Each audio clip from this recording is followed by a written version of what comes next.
सो हे hi hello guys, hopefully आप लोग ठीक ही होंगे। तो चलिए हम अपनी स्टोरी अनोखी मोहब्बत को स्टार्ट करते हैं। स्टार्ट करने से पहले जान लेते हैं कि लास्ट पार्ट में क्या हुआ था। तो लास्ट पार्ट में जो आर्य होती है वो रिद्धि से कुछ नहीं बोलती और रिद्धि के बिना बात सुनी वहाँ से चली जाती है। जिसके बाद रिद्धि अपने घर आती है तो देखती है कि उसके बगल वाले घर में शिफ्टिंग हो रही है। तो रिद्धि वहाँ के एक इंसान से पूछती है कि यहाँ कोई रहने आ रहा है क्या, जिस पर वो कहता है कि हाँ। उसके बाद से रिद्धि चली जाती है और हॉस्पिटल जाती है जहाँ दादाजी को डिस्चार्ज मिल जाता है। और उसके बाद से रिद्धि घर आती है। रिद्धि घर आती है तो वो सामने देखती है तो उसे लगता है कि सामने आर्य खड़ी है। बट वो फिर से अपनी आंखें बंद करके और फिर खोलती है तो देखती है कि आर्य वहाँ नहीं होती है। रिद्धि इसको अपना भ्रम मान के अपने घर में चली जाती है। उसके बाद से रात में फिर रिद्धि को गार्डन में आर्य की तरह एक परछाई नजर आती है। रिद्धि नीचे जाकर देखती है तो पाती है कि वहाँ भी आर्य नहीं है और फिर वो अंदर आ जाती है। जबकि आर्य उसे एक पेड़ के पीछे से छुप के देख रही होती है और बोलती है कि ये आपका भ्रम नहीं है, ये सच है रिद्धि। और रही बात आमना सामना होने की तो वो कल सुबह तक तो हो ही जाएगा। और फिर वो रिद्धि को गुड नाइट विश करके अपने घर की तरफ चली जाती है। अब इसके आगे अगली सुबह रिद्धि ब्लैक ट्रैक सूट, बालों की हाई पोनीटेल और एक हाथ में घड़ी और दूसरे में स्लीपर लिए हुए गार्डन में अपनी जॉगिंग कर रही थी। वो इस वक्त इतनी प्यारी लग रही थी कि आर्य की नज़र तो एक पल के लिए भी उसे हट नहीं रही थी। रिद्धि अपनी जॉगिंग में इतनी मस्त थी कि उसे ये एहसास ही नहीं हो रहा था कि आर्य उसके पीछे ही चल रही है। आर्य उसे देखकर मन ही मन बोलती है, रिद्धि तुम्हें इस तरह से देखकर तो कहीं से भी नहीं लग रहा कि तुम अनफिट हो। बिल्कुल एकदम फिट और फाइन हो। आज भी बिल्कुल किसी टीनेजर की तरह लगती हो। आज भी तुम मेरी पहले वाली रिद्धि की तरह लग रही हो, जैसे मैंने तुमसे पहले I mean 9 साल पहले शादी की थी। बस पहले वाली रिद्धि और आज वाली रिद्धि में इतना फ़र्क है कि मेरी पहले वाली रिद्धि ज़रूरत से ज़्यादा नादान थी और आज वाली रिद्धि ज़रूरत से ज़्यादा समझदार और अकड़ू हो गई है। मेरी पहले वाली रिद्धि बात बात पर जिद करती थी और उनके पूरा न होने पर बच्चों की तरह मुंह फुला लेती थी। लेकिन अब तुम्हारी उस मासूमियत पर गंभीरता का चश्मा चढ़ गया है। लेकिन मैं अपनी पहले वाली मासूम और शैतान रिद्धि को वापस ला कर रहूँगी। रिद्धि जॉगिंग करते करते थक गई थी तो वो एक जगह रुक जाती है और अपने सिर पर में से सिपर में से पानी निकालकर पीने लगती है। आर्य भी रुक जाती है और उसके नज़दीक आकर उसके कानों में बोलती है, गुड मॉर्निंग रिद्धि। अपने इतने नज़दीक किसी को पाकर पहले तो रिद्धि घबरा जाती है, जिसकी वजह से उसका सिपर उसके हाथ से छूटकर गिर जाता है और उसके मुंह पर सारा उसके मुंह का सारा पानी बाहर निकल जाता है। लेकिन फिर आर्य की मौजूदगी का और उसकी सांसों का खुद पर एहसास होते ही उसकी आंखें एक प्यारे से एहसास से बंद हो जाती हैं और उसे ऐसा करता देखकर आर्य के भी होठों पर एक स्माइल आ जाती है। आर्य उसके सामने आती है और उसकी चिन को अपनी उंगली से लगाते हुए उसके चेहरे को ऊपर करके बोलती है, क्या हुआ रिद्धि? अपने आर्य की यादों में खोई हो क्या? आर्य के इतना कहने पर रिद्धि ने अपनी आंखें नहीं खोली तो आर्य ने अपना चेहरा उसके और करीब करते हुए धीरे से और बड़ी ही कशिश भरी आवाज़ में कही, ये कोई ख्वाब नहीं है बल्कि एक खूबसूरत सी हकीकत है जो आपके आँख खोलने पर ही नहीं टूटेगी। बस एक बार आँख खोलकर मेरी तरफ तो देखिए। वादा है मेरा कि मैं कहीं नहीं जाऊंगी। रिद्धि ने धीरे से अपनी आंखें खोली तो अपने सामने आर्य को पाया। इस वक्त उन दोनों का चेहरा बेहद करीब था कि दोनों में से कोई भी जरा सा भी हिलता तो दोनों के लिप्स एक दूसरे से छू जाते। रिद्धि को तो अभी भी लग रहा था कि वो जैसे कोई ख्वाब देख रही थी। आर्य को अपने सामने देखते ही उसके फेस पर एक हल्की सी स्माइल आ जाती है। लेकिन फिर जैसे ही उसने आर्य के होठों पर स्माइल देखी तो उसके होठों की स्माइल, मुस्कुराहट सब गायब हो जाती है। उसने अपने दोनों हाथों से आर्य के चेस्ट पर धक्का मारा, जिससे कि आर्य 2-4 कदम दूर हो जाती है। उसकी इस हरकत पे आर्य एक बार फिर से मुस्कुरा कर बोलती है, गुड मॉर्निंग विश करने का ये कौन सा तरीका है रिद्धि? मैंने तो इतने प्यार से गुड मॉर्निंग कहा और बदले में मुझे धक्का दे रही हो। This is not fair. कहकर वो फिर से उसके करीब चली जाती है। उसे अपने करीब आता देखकर रिद्धि 2 कदम दूर हो गई और हैरानी से बोलती है, आर्य तुम सच में यहाँ हो? जिस पर आर्य स्माइल करते हुए बोलती है, जी, बंदा आपकी खिदमत में हाजिर है रिद्धि। रिद्धि उसकी बात सुनकर चिढ़ जाती है और चिढ़ते हुए बोलती है, इसका मतलब तुम्हें लेकर मुझे कोई धोखा नहीं हुआ था। जितनी बार भी मैंने तुम्हें देखा वो मेरा भ्रम नहीं बल्कि तुम सच में थी। कल शाम मैंने यहाँ जिस इंसान को किसी से बात करते हुए देखा था वो तुम ही थी, और कल रात को यहाँ गार्डन में मेरे साथ लुका छिपी खेलने वाली भी तुम ही थी। उसकी बात सुनकर आर्य के फेस की स्माइल और बड़ी हो जाती है और वो बोलती है, आप तो पीछे 6 सालों से मेरे साथ लुका छिपी खेले आ रही हो रिद्धि। मैंने कल रात थोड़ी सी देर के लिए आपके साथ लुका छिपी क्या खेली? आपको तो गुस्सा आ गया।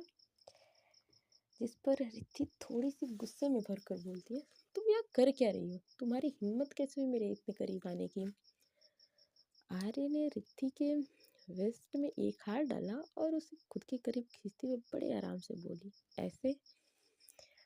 रिद्धि उसे छूटने के लिए कसमसाती रही, लेकिन आर्य ने उसे छोड़ा नहीं। तो रिद्धि ने उसके पैर पर अपना पैर दे मारा, जिससे कि आर्य की पकड़ उस पर से ढीली हो गई और उसने रिद्धि को छोड़ दिया।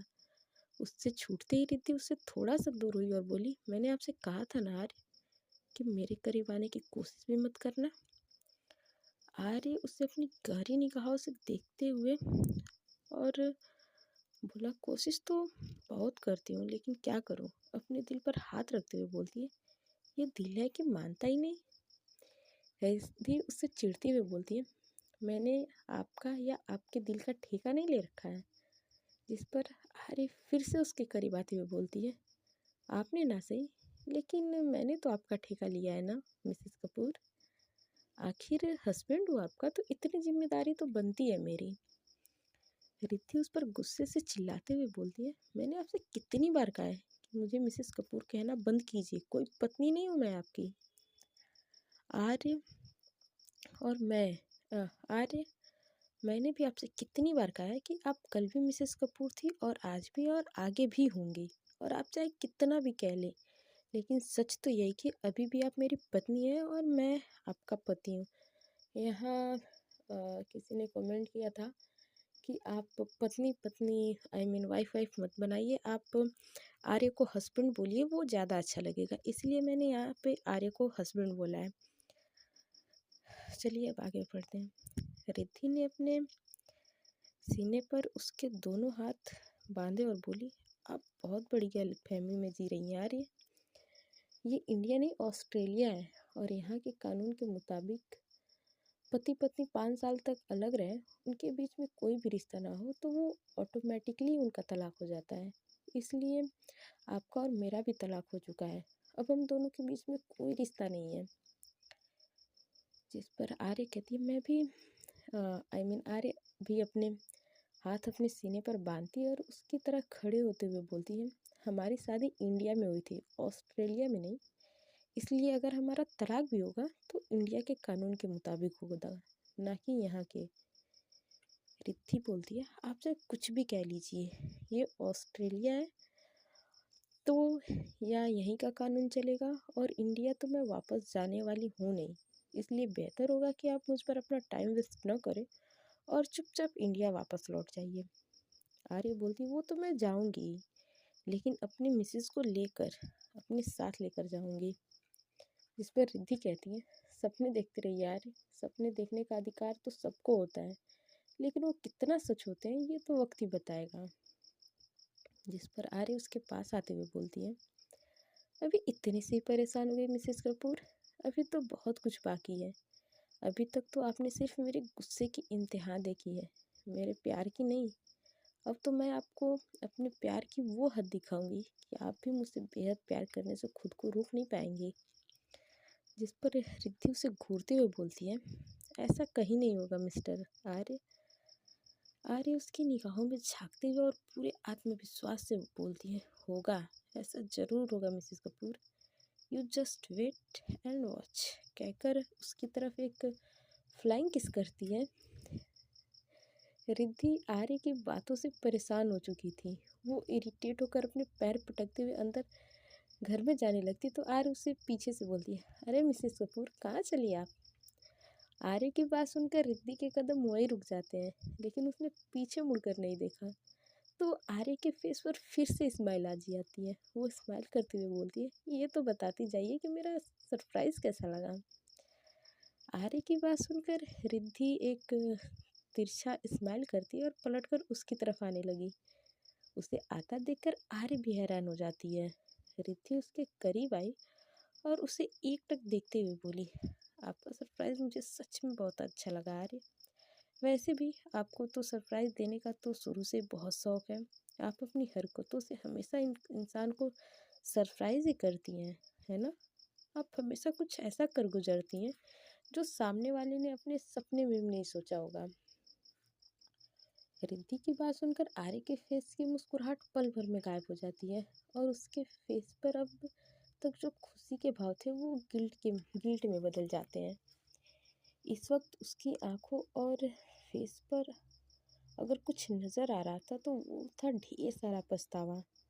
कुछ पल तो खामोशी से देखती रहती है, लेकिन फिर खुद को संभालते हुए कहती है, जो आप कह रही हैं वो बिल्कुल सही मिसेस कपूर। आप सच में मुझे कितनी अच्छी तरह से जानती हैं। सच कह रही हैं आप मेरे बारे में कि मैं सच में कुछ ऐसा कर गुजरती हूँ जो सामने वाले ने अपने सपने में भी नहीं सोचा होगा। और इस बार भी मैं कुछ ऐसा ही करने वाली हूँ।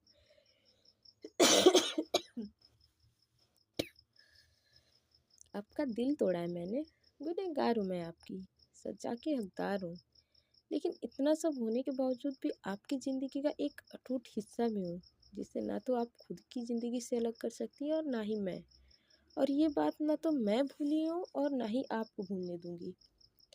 जिस पर रिद्धि एक फीका स्माइल करते हुए कहती है, भूला तो उन्हें जाता है जो कभी हमारे यादों में बसे होते हैं, लेकिन कुछ लोग ऐसे होते हैं जो हवा की झोंके की तरह ज़िंदगी में आते हैं और आंधी बनकर सब कुछ तबाह कर जाते हैं।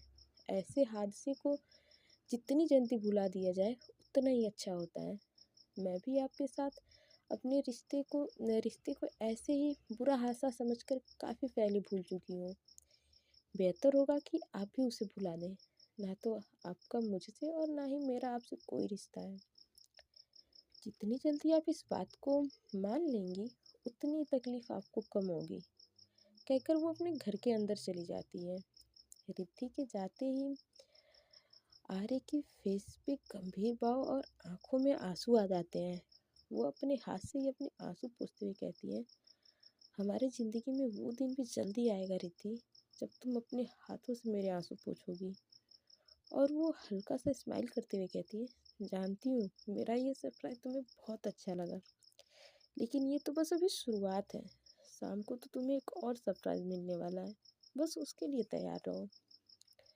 और मुझे पूरी उम्मीद है कि वो सरप्राइज तुम्हें और भी ज़्यादा पसंद आएगा। और अपने मन में बोलती है, शायद ऐसा करके मैं अपने गुनाहों का थोड़ा सा तो पश्चाताप कर सकूं और अपने चेहरे की खोई हुई मुस्कुराहट की वजह बन सकूं, कहकर वो अपना हाथ अपने बालों में घुमाती है और फिर अपने घर की तरफ चली जाती है। इधर रिद्धि सीधे अपने रूम में जाती है और फ्रेश होकर बाहर हॉल में आती है, जहाँ वो देखती है नाश्ता बनाती है और टेबल पे लगाती है। उसके बाद से वो नाश्ता करती है और फिर मतलब उसके घर की एक मेड होती है जिसका नाम कि मैरी होता है। वो उससे बोलती है कि ध्यान रखना किसी भी अजनबी को ना तो घर के अंदर आने देना और घर का अच्छे से ध्यान रखना। जिस पे मैरी भी अपना सर हिलाते हुए बोलती है, जी दीदी आप चिंता मत करो, मैं यहीं हूँ और घर का अच्छे से ध्यान रखूँगी। जिस पर रिद्धि घूरती हुई बोलती, ये जी दीदी कहने से काम नहीं चलेगा, जो मैंने कहा है उसका ध्यान रखना, और सारे दिन जैक के साथ फ़ोन पर मत लगी रहना। इस पर वो मैरी बोलती है, सॉरी, वो मैं उसको फ़ोन नहीं करती हूँ, लेकिन उसका फ़ोन आता है तो मुझे उससे बात करनी पड़ती है। आफ्टर ऑल मेरा होने वाला हस्बैंड है, वो मेरे बात न करने से अगर वो नाराज़ हो गया तो। मैरी की बात सुनकर रिद्धि का हाथ नाश्ता करते हुए रुक जाता है और उसकी आंखों में हल्की सी नमी आ जाती है। वो मन ही मन खुद से कहती है, सही तो कह रही है मैरी, अगर वो नाराज़ हो गया तो पल में रिश्ता तोड़ देगा, यही तो करते हैं सब। ये सब सोच कर रिद्धि फिर से अपना नाश्ता करने लगती है और मैरी को बिना देखे हल्का सा गुस्से में कहती है, जैक को इतनी अहमियत मत दो मैरी कि खुद को भूल जाओ, क्योंकि तुम चाहे उसके लिए कुछ भी क्यों ना कर लो, कब वो अपनी ज़िंदगी में तुम्हारी अहमियत को ख़त्म कर देगा ये तुम्हें पता नहीं चलेगा, और फिर तुम भी रह जाओगी बिल्कुल तन्हा मेरी तरह। इस वक्त रिद्धि की नज़रें उसके प्लेट पे जमी हुई थी और मैरी बस रिद्धि के फेस को देख रही थी। उसकी आवाज़ में कितना दर्द था वहाँ मौजूद सभी देख पा रहे थे। रिद्धि नाश्ता करती है और फिर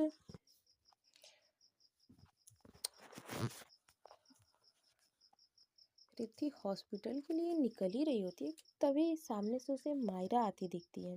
रिद्धि मायरा से बोलती है, क्या हुआ, तुम हॉस्पिटल नहीं गई, अब तक तैयार भी नहीं हो। जिस पर मायरा डाइनिंग टेबल पर बैठते हुए कहती है, आज मैं हॉस्पिटल नहीं जा रही हूँ रिद्धि। रिद्धि बोलती है, लेकिन क्यों, कुछ हुआ है क्या? तो मायरा बोलती, हाँ, मुझे कुछ अच्छा नहीं लग रहा है, इसलिए मेरा जाने का मन नहीं है। जिस पर रिद्धि बोलती है, अच्छा ठीक है, आराम करो, इसलिए मैं, चलो आज तुम हॉस्पिटल ना जाओ। इतना बोलकर रिद्धि अपना बैग उठाती हुई कहती है, कोई बात नहीं मायरा, तुम चिंता मत करो, मैं डीन से बोल दूंगी कि तुम आज नहीं आ रही हो। मायरा उसको बाय करते हुए कहती है, तू टेंशन मत लो, मैं यहाँ हूँ। रिद्धि बोलती है, लेकिन तू यहाँ अकेली है, राहुल कहाँ है? मायरा बोलती है, आज वो अपने ऑफिस गया, उसका ऑफिस जाना ज़्यादा ज़रूरी था, उसकी कोई इम्पोर्टेंट मीटिंग है। जिस पर रिद्धि कहती है, चलो कोई नहीं, अगर कोई प्रॉब्लम हो तो मुझे कॉल कर लेना। ये कहकर वो अपना बैग उठाती है और हॉस्पिटल के लिए निकल जाती है। इधर दोपहर में दादाजी और दादी माँ अपने घर के सामने गार्डन में रखी हुई कुर्सियों पर बैठे हुए थे। तभी आर्य अपने हाथ में लैपटॉप लिए आती है और वहीं बैठकर मीटिंग अटेंड करने लगती है। उसके बाद से और इधर ईशान भी ऑफिस गया हुआ होता है। थोड़ी देर में घर का नौकर उन सबके लिए चाय देकर जाता है। आर्य अपनी मीटिंग अटेंड कर रही होती है, तभी एक जोर की बॉल आकर आर्य को लगती है, जिससे कि वहाँ रखी हुई चाय का कप टूट जाता है, जिसकी वजह से सारी चाय टेबल पे बिखर जाती है।